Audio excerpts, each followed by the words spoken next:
But in the American context, it was summer of 2016.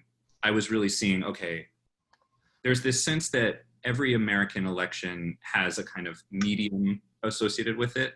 There was a kind of sense in which 2012 was the BuzzFeed election, or, elections before that were maybe dominated by TV or radio, or 2016 was clearly shaping up to be the social media election or the Facebook election. And yet when you go on social media, the stuff that's winning, just in a brutal Darwinian sense, is not the stuff that you want to be winning, right? It's stuff that's not true. It's stuff that's full of dog whistles and racism. So I started tracing back where some of those memes came from. And I ended up contacting a number of people who were either inventing or propagating those memes. And one person I ended up spending a lot of time with was just a guy in Southern California, in a suburb, in a kind of, anonymous tract house, who said, yeah, I spend all day, every day in a kind of amateur / professional capacity trying to make sure that people are freaked out and disgusted by the idea of voting for Hillary Clinton. Now, this guy was, in his late 30s. He had a kid. He was a lawyer. This is not the kind of 15-year-old in his mother's basement that you might be sort of picturing in your cartoon of this. This is, almost always when you show up and knock on the door, it's not exactly what I was imagining.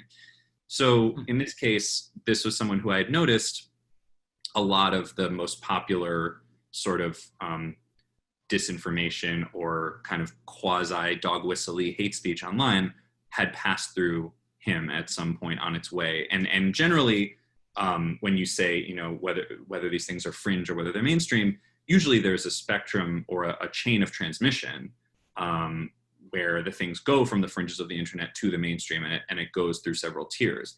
And this guy was a mid-tier actor. He wasn't the anonymous person on 4chan, throwing stuff at the wall, nor was he, Sean Hannity or someone on Fox News, but he was someone who would transmit from one to the other.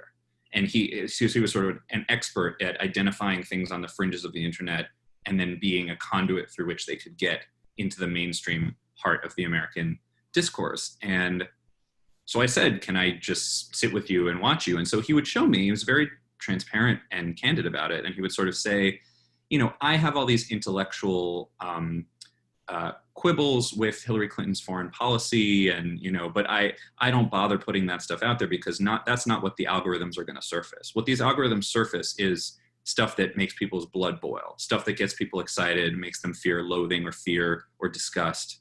So he would just make stuff up. He would say Hillary Clinton has gum disease or Hillary Clinton has Parkinson's because that makes you feel disgust, especially about a female candidate. This is sort of even though this was a very articulate, educated person who said, if it were me, I would vote about, her foreign policy about Saudi Arabia or something.